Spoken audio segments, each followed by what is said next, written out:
आहे अरे सांगड़ जे साफ़ी जो नालो ॿुधायो सांगड़ जे साफ़ी जो नालो छो नथा ॿुधायो सांगड़ जे साफ़ी जो मौलवी नालो साहब ॿुधायो आहे जो पेशी मामा आहे जिन खोसन इनखे जेको आहे भंग जी साईं जी मां थो बयान ॾियां ॿुधा मां थो बयान ॾियां साईं मां पेश इमाम अरे मूंखे कुर्सी त आणे ॾियो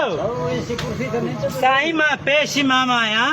चक नंबर 32 हाजी इनायत खान पठान जे मस्जिद में मां 2013 में हिते जी पेश इमामी शुरू कयो आहे मूंसां हिकिड़े खोसे अॻे बि मुंहिंजे मथां हमिलो कयो हो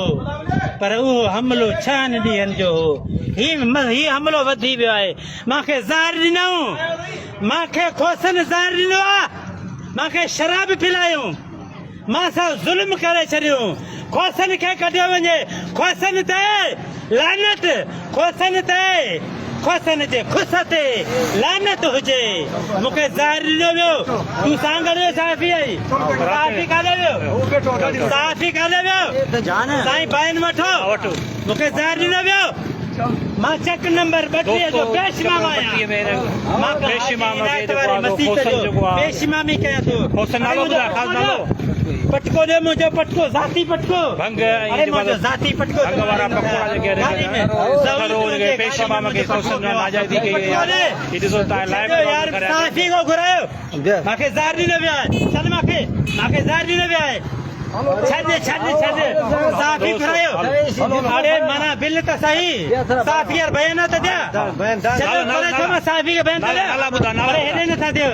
हेॾे था इधर हो जाओ भाई मैं इसको बयान दे दूं एक तरफ हो जाए एक तरफ हो जाए एक तरफ हो जाए मैं बयान दो चलता हूँ मैं अस्पताल तक चलूंगा मेरा बयान ले लो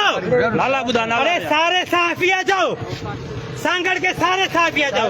हमारे मुल्क में हराम खोर इंसान रहते हैं खोसा खोसा सिबगतुल्लाह अमानुल्लाह नालो ॾेई भुलायो अथनि सिबगतुल्लाह नालो रखी अवाम खे अस्सलाम वालेकुम व रहमतुल्लाहि व बरकातहू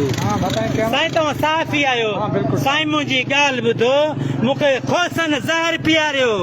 शराब पीआरियो आहे ठरो पीआरियो आहे मां पेश इमाम आहियां चक नंबर 32 हाजी इनायत खान पठान सदरट यूनियन काउंसिल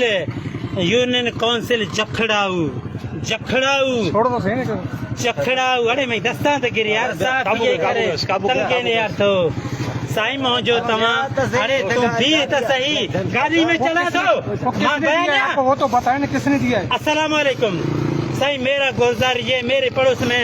खोसे रहते हैं 1 मिनट मेरा दिमाग काम नहीं कर रहा है मैं बयान ऐसे ठीक ठाक दूंगा ना यार सफिर त कर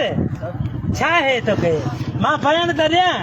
आख़िर असांजो मुल्क आहे आख़िर असांजो पाकिस्तान मुल्क आहे अहिड़ा ज़ालिम इंसान रहंदा खोसनि ते लानत हुजे खोसनि ते लानत हुजे अमेरिका ते लानत हुजे इसराइल ते लानत हुजे अरे मां हलां थो डॉक्टर अरे ज़िंदा न खा यार मां बयान थो जेको भंग प्यारी आहे भंग ठरो प्यारो आहे हिनखे ऐं हालत तमामु ख़राबु आहे जेको आहे मां सां साफ़ी ते विहारियो अरे थधी अस्पताल साफ़ी यार बयान साईं अस्सलाम वालेकुम साईं मुंहिंजे पाड़े में खोसा रहनि था सिबगतुल्लाह ऐं ये सभु खोसा मुंहिंजे ज़हर ॾिनऊं मूंखे ज़हर ॾिने मारे छॾियऊं मूंखे अल्लाह बचाए त ॿी ॻाल्हि आहे बाक़ी खोसनि मूंखे मारे छॾियो